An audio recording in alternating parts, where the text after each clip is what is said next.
بسم الله الرحمن الرحيم نحمده ونصلي ونسلم على حبيبه الكريم الأمين العزيز الرؤوف الرحيم أما بعد فأعوذ بالله من الشيطان الرجيم بسم الله الرحمن الرحيم الله لا إله إلا هو الحي القيوم لا تأخذه سنة ولا نوم له ما في السماوات وما في الأرض من ذا الذي يشفع عنده إلا بإذنه يعلم ما بين أيديهم وما خلفهم ولا يحيطون بشيء من علمه إلا بما شاء وسع كرسيه السماوات والأرض ولا يؤوده حفظهما وهو العلي العظيم صدق الله العظيم۔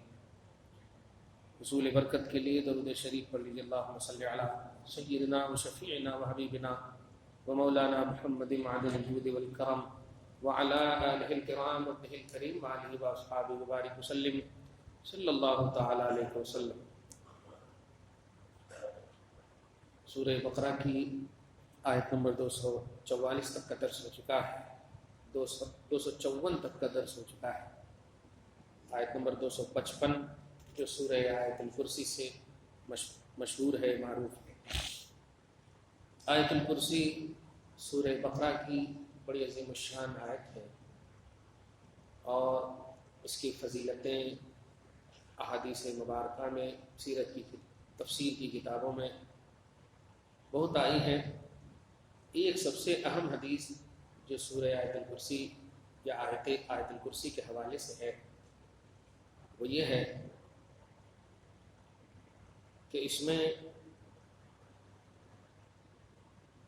اتنے فیوز و برکات ہیں، مجھے امید ہے کہ ہر مسلمان کو یہ آیت یا یہ یاد ہوگی۔ ہر مسلمان کا مطلب میجورٹی اور اکثریت کے طور پر آیت الکرسی یاد ہوگی، خصوصاً جو فاتحہ نظر نیاز کے قائل ہیں اس کو تو ضرور یاد ہوگی۔ قرآن پاک میں اس کی سب سے بڑی اہمیت جانتے ہیں کیا ہے؟ شیاطین خصوصاً ابلیس بھی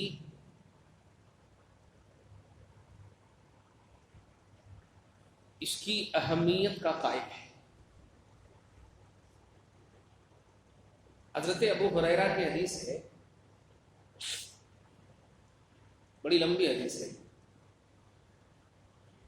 فرماتے ہیں ابو ہریرہ کہ اللہ کے رسول صلی اللہ علیہ وسلم نے مجھے بیت المال پر مامور کیا تھا۔ بیت المال جو جمع ہوتے تھے نا، جو مال، اس کے خازن، اس کی نگرانی کرنے والے، بیت المال کی میرے کو ذمہ داری دی تھی۔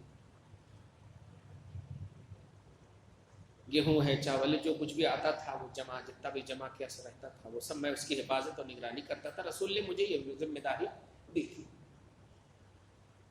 تو میں ذمہ داری کے اعتبار سے روزانہ اپنے معقول پر تھا کہ اچانک ایک رات ایک شخص نمودار ہوا